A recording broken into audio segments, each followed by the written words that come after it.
Hey guys, welcome back to me, Anastasia Yolanti. So, gimana nih kabar kalian? Kangen gak nih sama Yolan? Karena udah lama banget Yolan gak bikin video di YouTube. Yolan berharap kalian semua yang lagi nonton videoku ini dalam keadaan yang sehat dan selalu dalam lindungan Tuhan. Oke, sebelum aku mulai videonya, aku mau ngedengerin dulu nih tepuk tangan yang meriah dari kalian. Supaya apa? Supaya aku semangat buat bikin videonya. Yeay, semangat! Di video kali ini, aku akan membahas tentang sejarah filsafat. Oke guys, buat kalian yang penasaran apa sih itu sejarah filsafat, so jangan di skip dan tonton video ini sampai selesai ya. Yuk, langsung aja kita masuk ke topik pembahasan kita. Materi yang akan saya sampaikan tentang sejarah kelahiran filsafat. Saya kemas dalam bentuk peta konsep. Saya akan menjelaskan mengenai apa pengertian filsafat, latar belakang lahirnya filsafat, manfaat belajar filsafat, serta kesimpulan dari sejarah kelahiran filsafat. Baiklah teman-teman, sebelum saya menjelaskan pengertian filsafat, ayo siapa di sini yang tahu apa sih itu filsafat? Saya yakin kalian semua pasti tahu. Jadi, pengertian filsafat secara etimologis, kata filsafat berasal dari bahasa Yunani filosofia yang merupakan penggabungan dua kata yakni philos atau philein yang berarti cinta, mencintai, serta kata sophia yang berarti kebijaksanaan atau hikmat. Adapun kebijaksanaan yang dibahas tentang kajian masalah mendasar dan umum tentang persoalan seperti eksistensi, pengetahuan, nilai, akal, pikiran, dan bahasa. Bagaimana? Sama kan dengan apa yang ada dalam pikiran kalian? Selanjutnya, kita masuk ke latar belakang. Namun, sebelum itu mari kita lihat video piramida yang menjadi salah satu keajaiban dunia. Khufu adalah piramid yang tertinggi dan terbesar antara tiga piramid di Giza ini, yang menjadi simbol ketinggian tamadun Mesir dan begitu dikagumi generasi hari ini.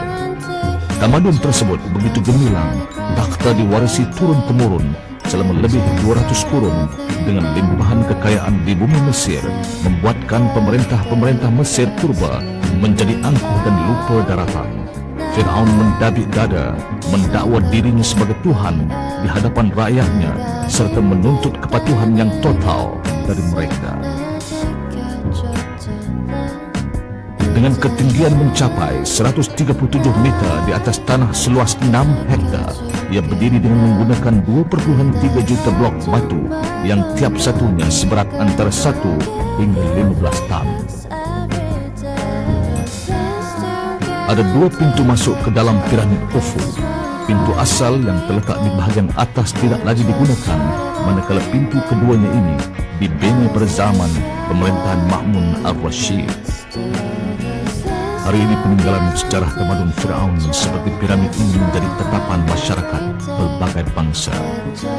Tayangan video tadi merupakan salah satu contoh perkembangan ilmu pengetahuan yang muncul pada masa peradaban kuno yang dibagi menjadi 4 masa. Jadi, latar belakang lahirnya filsafat, yaitu lahirnya filsafat tidak dapat dipisahkan dengan perkembangan atau ilmu pengetahuan yang muncul pada masa peradaban kuno atau masa Yunani.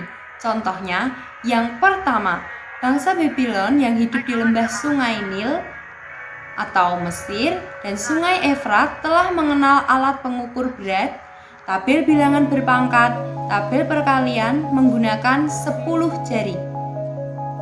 Yang kedua, piramida pembuatannya menerapkan geometri dan matematika. Cara berpikirnya sudah tinggi.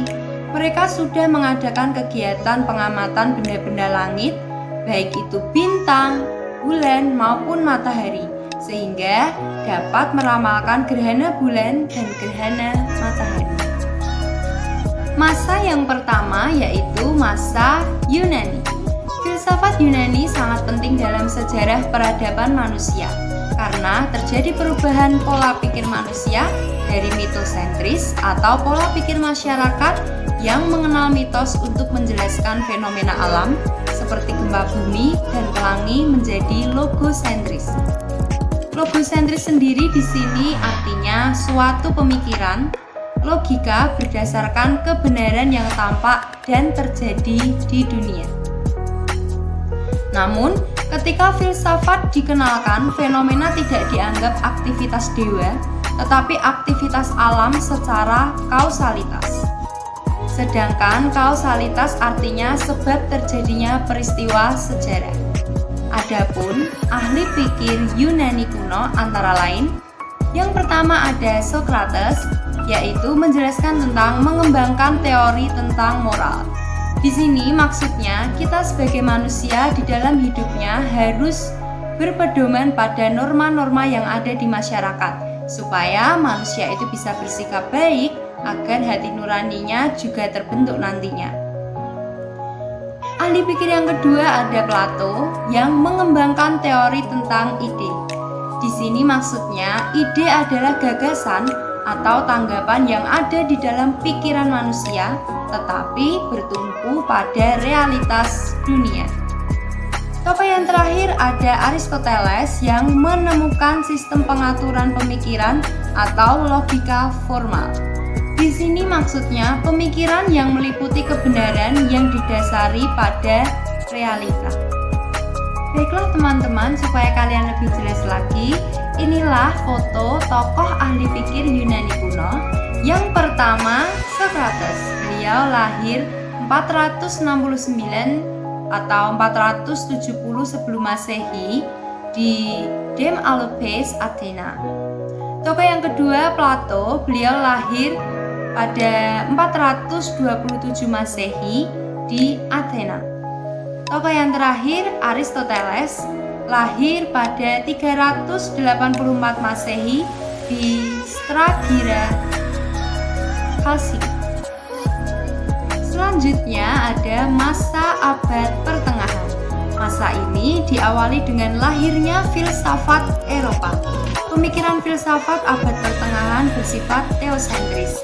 Teosentris di sini maknanya Tuhan itu dijadikan sebagai aspek utama di dalam kehidupan kita. Abad ke-6 Masehi mendorong perkembangan pemikiran filsafat yang ditandai berdirinya universitas dan ordo. Sedangkan ordo sendiri artinya tingkatan dalam kelompok. Kemudian kita masuk ke masa abad modern. Pada masa abad modern ini, pemikiran filsafat sudah menempatkan manusia pada tempat yang sentral dalam pandangan kehidupan, sehingga corak pemikirannya antroposentris, yaitu pemikiran filsafat mendasar pada akal pikir dan pengalaman. Pemikiran filsafat modern berusaha meletakkan dasar metodologis ilmiah dan diupayakan lebih bersifat praktis. Artinya, pemikiran filsafat diarahkan pada upaya manusia agar dapat menguasai lingkungan alam menggunakan berbagai penemuan ilmiah. Pada abad ke-18, perkembangan pemikiran filsafat mengarah pada filsafat ilmu pengetahuan, bagaimana cara atau sarana apa yang dipakai untuk mencari kebenaran dan kenyataan. Yang terakhir yaitu masa abad dewasa ini. Filsafat dewasa ini disebut juga filsafat abad ke-20, bisa disebut juga filsafat kontemporer, yang merupakan ciri khas pemikiran filsafat adalah desentralisasi manusia, karena pemikiran filsafat abad ke-20 ini memberikan perhatian yang khusus pada bidang bahasa dan etika sosial. Pada awal belahan akhir abad ke-20, muncul aliran kefilsafatan yang lebih dapat memberikan corak pemikiran seperti filsafat analitik, filsafat eksistensi, strukturalisme, dan kritikan sosial. Mari kita bahas satu persatu. Filsafat analitik maksudnya muncul dari kelompok filsuf. Di sini mempraktekkan menggunakan analisis konseptual untuk menguraikan konsep-konsep tersebut agar menjadi lebih kompleks ke dalam komponen yang sederhana. Untuk filsafat eksistensi, artinya gerakan filosofis yang menganut paham bahwa setiap orang harus menciptakan makna di alam semesta yang kacau dan tampak hampa ini. Oleh karena itu, kata eksistensi diartikan manusia berdiri sebagai diri sendiri dengan keluar dari dirinya. Selanjutnya, strukturalisme. Di sini unsur budaya yang menyeluruh atau umum. Untuk kritikan sosial adalah alat tukar pendapat dalam lingkup umum atau publik. Oke teman-teman, setelah kalian mengetahui tentang pengertian, latar belakang kelahiran filsafat, sekarang mari kita bahas bersama apa manfaat kita belajar filsafat bila dikaitkan dengan kehidupan sehari-hari. Ada yang bisa menjawab? Yang pasti manfaatnya banyak sekali. Manfaat daripada belajar filsafat antara lain, yang pertama, manusia menjadi lebih bijaksana. Yang kedua, membantu kita memahami bahwa sesuatu tidak selalu tampak seperti apa adanya. Tiga, membantu kita mengerti diri kita sendiri dan dunia. Yang terakhir, membuat kita berpikir kritis. Pembelajaran kita pada hari ini yaitu sejarah lahirnya filsafat yang meliputi pengertian filsafat, latar belakang lahirnya filsafat, dan manfaat lahirnya filsafat. Semuanya itu membawa gambaran dan pengetahuan kita dan semoga menciptakan suasana pikir generasi mendatang untuk lebih kritis, terpacu, dan terinspirasi untuk mengimplementasikan pemikiran filsafat yang kontekstual dengan perubahan zaman di mana ia tinggal. Dengan belajar filsafat, diharapkan supaya manusia mampu berpikir secara tepat dan benar, serta dapat dipertanggungjawabkan dan kedepannya, pemikiran filsafat dapat dijadikan sebagai pandangan hidup, sebagai penjelmaan manusia secara total sesuai dengan kodratnya. Nah, gimana nih guys? Kalian udah nonton video aku dari awal sampai akhir kan? Udah ditonton sampai selesai kan? Semoga materi yang aku sampaikan ini bisa dapat kalian mengerti, kalian pahami, terus kalian juga bisa mengimplementasikannya dalam kehidupan sehari-hari kalian, dan yang pasti bisa juga bermanfaat buat memperluas ilmu pengetahuan kalian. So, buat kalian semua yang suka sama videoku ini, jangan lupa dan jangan pelit-pelit juga buat like, comment, subscribe, karena subscribe itu gratis loh. Dan jangan lupa juga buat share videoku ini ke semua sosial media yang kalian punya, sebanyak-banyaknya pokoknya. So, stay healthy, stay positive, and stay safe. Bye! See you on the next video.